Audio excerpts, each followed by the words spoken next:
Meu nome é Lucas Daniel e nesse vídeo vamos estar falando sobre algumas técnicas de sistemas operacionais, que são elas as técnicas de pipeline, as técnicas de RAID, as técnicas de recuperação de erros no HD e as técnicas de relógio e temporizadores. Todos esses componentes em comum em relação ao gerenciamento de cada sistema operacional. Essa matéria é ministrada pelo professor Dr. Fernando Matos e eu sou discente, Lucas Daniel da Silva, cursando bacharelado de Ciência da Computação, porém essa matéria está sendo ministrada, no meu caso, em tecnólogo em sistemas para a internet, por questões maiores. Bem, aqui está o que eu vou enviar lá com o link do vídeo no final, e aqui eu já falei, né, sobre o que é. E a pesquisa que eu fiz é sobre esses 4 temas, né, que eu já citei no início do vídeo aí. E aí a gente vai falar sobre cada um deles agora. Primeiro a gente vai falar sobre o pipeline, né? O pipeline, quando a gente fala sobre o pipeline, a gente está falando de uma técnica que está mais relacionada à central de processamento, da unidade central de processamento, do que exatamente dos sistemas operacionais em si, porque ela é algo bem generalizado, independente do sistema operacional, na maioria das vezes. E basicamente, generalizando, ela é uma técnica que ela é capaz de sobrepor temporalmente as diversas fases de execução de instruções que estão numa fila de execução para o processador. Ou seja, ela consegue simultaneamente executar várias tarefas, e ao invés de ela executar uma por vez e completar toda aquela tarefa, ela faz uma parte de uma tarefa, inicia a parte de outra tarefa, e assim por diante ela consegue executar. O que acontece?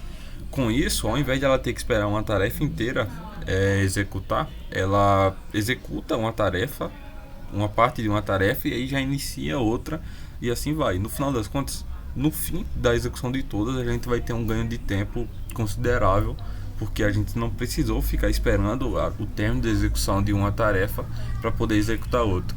Isso é bem parecido com a questão do multithreading, né, que é o multiprocessamento também, que é outra questão. Aí o próximo tópico que a gente tem é o RAID.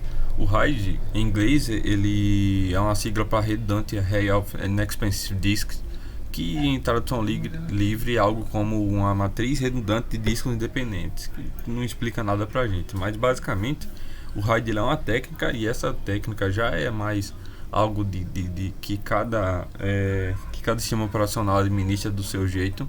É uma técnica que ela combina vários HDs, né, de forma que eles formem somente uma única unidade lógica. Então, visivelmente ele aparece somente como uma única unidade. Porém, ele é a junção de vários HDs. E aí, quando a gente tem esses vários HDs que funcionam como um, então nesse caso a gente sabe que tem uma RAID aplicada a eles, né? Existem vários tipos de RAID, e os tipos mais comuns eu trouxe aqui. Além disso, eu vou falar um pouco sobre quais os tipos que são preponderantemente utilizados. E a gente começa com o RAID 0, vamos aqui por ordem numérica, mas isso não significa muita coisa, que também é conhecido como fracionamento. A gente tem também o RAID 1, que tem como base o espelhamento de um disco no outro, e a gente tem o RAID 2, que hoje em dia é pouco usado e caiu em desuso, porque os HDs eles já possuem as funcionalidades que eram possíveis ter com o RAID 2. Então, basicamente, os HDs já vêm com o que ele oferece, então não tem por que usar ele, além de que os HDs evitam as falhas que o RAID 2 provocava. Tem o RAID 3, que ele divide as informações do disco da matriz dos discos em si, e tem o RAID 4, que ele é similar ao 3, porém nesse caso os dados eles não são divididos no disco da matriz, eles são divididos entre os discos. Aí a gente tem o RAID 5, que é a evolução natural do 2, do 3 e do 4, né, que tentou dar um upgrade ali no 2, do 3 e do 4. O RAID 6, que é uma evolução do 5, com o diferencial de ter o dobro de bits de paridade. Esses, desde o 2, do RAID 2 até o RAID 6, a gente não tem um uso tão intensivo hoje em dia. Tem o uso em casos bem específicos. Aí a gente tem o RAID 10, que na verdade a gente não chama de RAID 10, a gente chama de RAID 10, né? Que estamos falando aqui mais uma questão quase que binária, por assim dizer, porque ele é a junção do RAID 0 e do RAID 1, sabe? Então ele é o RAID 1 e o RAID 0, não o RAID 10, né? Porque não pulou do 6 para o 10 nesse caso. E o RAID 1.0 ele é usado somente com mais de 4 discos e é sempre esse número de discos em número par. Então é um caso bem específico, mas é bem utilizado principalmente por grandes corporações, por exemplo, e tudo mais. E ele tem um adendo que ele corrige muitas falhas de segurança na hora de recuperar arquivos, por exemplo, que estão particionados dentro dos HDs. E aí ele tem uma ótima recuperação de arquivos. Nesse caso é um caso bem específico, mas muito bom. Então, resumindo, os mais utilizados: RAID 0 e RAID 1 e RAID 1.0. Os outros eles têm um caso muito específico de uso. Aí o próximo tema é a recuperação de erros no HD. O que acontece? Os HDs, com o passar do tempo, eles podem começar a apresentar falhas nos setores do HD. Os HDs eles são divididos por setores, né, os discos rígidos. E estes setores que começam a apresentar falhas, eles são chamados de setores defeituosos. Porém, os setores defeituosos, quando não em total quantidade, eles não impedem que você continue a utilizar o disco rígido. E em alguns casos, esses setores defeituosos eles podem até ser corrigidos com ferramentas que na maior parte do tempo já vem no sistema, como o CHK Disk, né, do Windows, que é uma ferramenta de prompt comando do CMD. Nesse caso,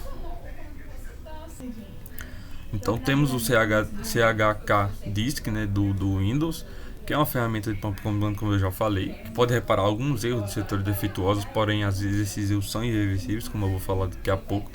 E aí a gente tem também alguns softwares próprios que prometem fazer algo melhor e automatizam os comandos que o CHK Disk faz no Windows. Isso também tem no Linux, tem alguns softwares que se propõem que tem essa proposta de corrigir, mas em alguns casos os erros no HD eles podem ser reversíveis e aí você pode perder ou parcialmente um HD ou o uso total do armazenamento e aí ocasionar o descarte do HD, porque ele não tem conserto, mas as ferramentas existem, né? Por último, a gente vai falar um pouco sobre os relógios temporizadores.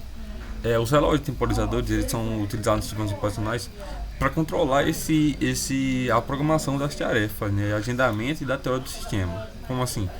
Nós temos uma lista de tarefas para executar no processador. E aí ele precisa saber, essa tarefa vai demandar 30 minutos, mas como é que ele sabe que os 30 minutos passou? É aí que a gente tem a questão do temporizador e o temporizador que depende do relógio. Só que essa questão do temporizador e do relógio, existe algo maior que está envolvendo a BIOS, não envolvendo o sistema operacional. Isso depende, né? O sistema operacional apenas absorve a informação que a BIOS consegue administrar e aí ele lida da forma que ele quer, né? A BIOS ela guarda as informações da data e hora através de uma bateria de lítio de 3 volts, que é conhecida popularmente como pilha da BIOS, né? Muita gente chama ela de pilha da BIOS, que tem um formato assim, formato circular e é fina e você coloca lá e ela consegue registrar. Ela é bem independente e ela também, a mais conhecida é a CR2032, que é a mais utilizada, disparada, é uma pilha não recarregável, muito barata, a manutenção e tudo mais. E ela consegue armazenar as configurações da BIOS, como a sequência de boot, e consegue alimentar o relógio do computador, que é o principal que o sistema precisa para poder controlar as tarefas ali com os temporizadores. E as demais tarefas elas apenas fazem uso do relógio para poder agendar e controlar o tempo dessas tarefas. São esses 4 temas que eu queria falar e o link eu vou deixar aqui no canto ou na próxima página. Obrigado.